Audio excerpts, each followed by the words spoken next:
Ésaïe chapitre 14 au verset 12, traduction King James, il est dit, comment es-tu tombé du ciel, virgule, ô Lucifer. Donc, on va entrer maintenant dans Lucifer. Ouais. Dans Ésaïe 14, verset 12, traduction King James, il est dit, comment es-tu tombé du ciel? Comment es-tu tombé du ciel, virgule, ô Lucifer, fils de l'aurore. On n'a pas dit fils des ténèbres. Puisque sur la terre, on sait que Satan, c'est le prince des ténèbres.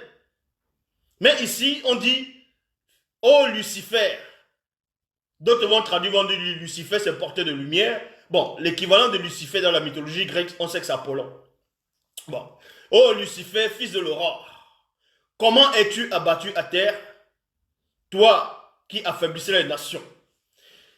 Traduction, Abbé Filion, comment es-tu tombé du ciel, Lucifer? Toi qui te levais si brillant du matin, point d'interrogation. Bible de Jérusalem. Écoutez maintenant la révélation. Tous ces moutons-là, qui disent, oh Jésus, Jésus le matin, Jésus à midi, Jésus le soir, ils disent que Jésus c'est Dieu, qui remplit 3 fonctions, le Père, le Fils, le Saint-Esprit, la théophanie, n'importe quoi. Vous ne savez rien. Bible de Jérusalem. Comment es-tu tombé du ciel, virgule, étoile du matin, fils de l'aurore, point d'interrogation. Satan ici, avant de chuter, Satan ici, déjà quand il chute, on dit de lui qu'il est l'étoile du matin. Satan est l'étoile du matin. Je dis bien, Satan est l'étoile du matin. Dans la Bible, quand on dit étoile du matin, ça n'a rien à voir avec les étoiles de l'univers, qu'on voit les étoiles qui brillent. Les étoiles du matin ici, c'est une catégorie d'esprit dans le grand ordre des choses. Parce que quand vous lisez dans Job, chapitre 38, au verset 1, il est dit, l'Éternel répondit à Job, du milieu de la tempête, il dit 2 points. Donc dans Job 38, au verset 1, on vous dit selon la Bible actuelle classique, que l'Éternel a répondu à Job. Du milieu de la tempête, point, il dit 2 points. Dans le verset 7, on dit, tandis que les étoiles du matin. Donc, dans Ésaïe 14, 12, on dit que Lucifer, c'est l'étoile du matin. Et dans Job 38, on parle de la création du monde. On parle de la création du monde. Écoutez attentivement. Dans Job 38, on parle de la création du monde, de l'univers. On parle de la création de l'univers. Et on vous dit, pendant la création, il y a certains esprits qui vont s'acclamer, qui vont être contents. Et parmi ces esprits-là, il y a les étoiles du matin. Donc Satan aussi, on le considère comme l'étoile du matin. Est-ce que vous comprenez? Donc, dans Job 38, verset 7, tandis que les astres du matin c'est qui? C'est Dieu. Me louaient ensemble, virgule, et que les fils de Dieu poussaient des cris de joie, point d'interrogation. Bible en français courant. Quand les étoiles du matin chantaient en chœur, virgule, quand les anges de Dieu lançaient des cris de joie, point d'interrogation. Donc vous voyez, pendant la création du monde, on vous dit qu'il y avait des espèces d'esprits dont ce sont des étoiles du matin. Maintenant, il y a aussi des anges.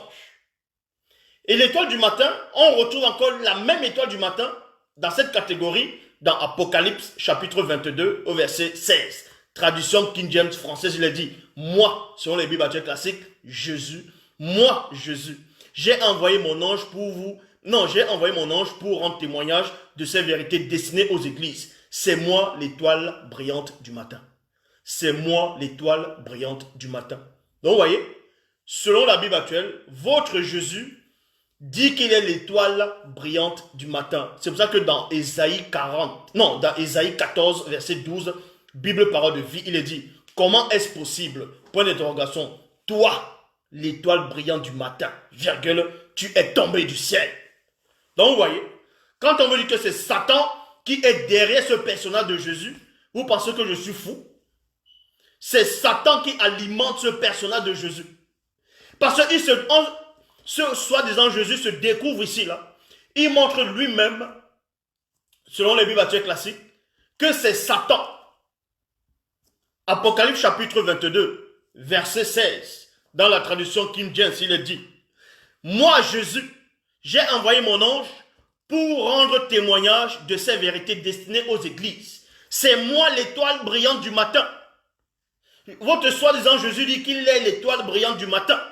Et dans Ésaïe 14, verset 12, Bible parole de vie, il est dit: comment est-ce possible? Point d'interrogation. Toi, l'étoile brillante du matin, tu es tombé du ciel. Tu as été jeté à terre. Toi, le renverseur des peuples. Et c'est ce qu'il est en train de faire. Satan, c'est l'étoile brillante du matin qui a chuté. Et c'est lui qui alimente le personnage de Jésus. Et il se découvre ici dans Apocalypse chapitre 22, verset 16. Parce qu'il vous égare. C'est pour ça que dans l'Ancien Testament, dans ce que vous appelez l'Ancien Testament, on devait reconnaître les véritables envoyés de Dieu. On devait reconnaître les véritables prophètes. Que quand on suscite un prophète, si un prophète vous dit quelque chose, que ça va arriver. Pour savoir que c'est un vrai prophète. Le prophète maintenant qui va te dire: viens, adorons d'autres dieux. Celui-là, c'est un faux prophète. C'est pour ça qu'ils sont en train d'adorer ce Jésus-là, en disant que non, c'est de la révélation, il faut avoir l'esprit pour savoir que ce Jésus, c'est toujours le Saint-Esprit, c'est toujours Dieu le Père qui est descendu du n'importe quoi, un gros blasphème. Et pourtant, il est dit dans Nombre 23, 19, que Dieu n'est point homme pour mentir, ni fils d'homme pour se repentir. Ça veut dire quoi? Ce passage-là, ça veut dire, c'est dans le passé, c'est dans le présent et c'est dans le futur. Ça veut tout simplement dire que Dieu ne prendra jamais la forme d'un homme.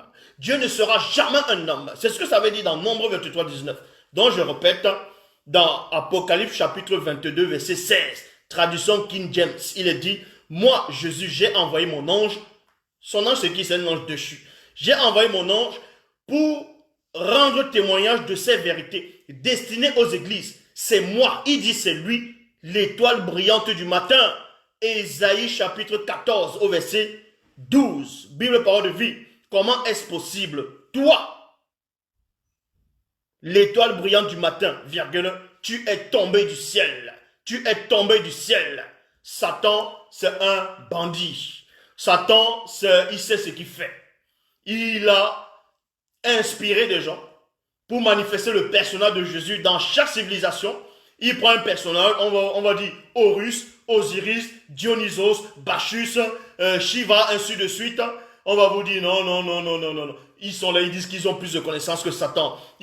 Quelqu'un qui a été un chérubin ou un chérubin, ça veut dire quoi? Ça veut dire souverain sacrificateur parmi les chérubins.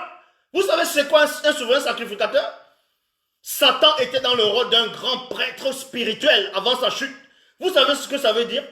Il y a des Mongols qui disent: non, Satan, le diable ne connaît pas les Écritures.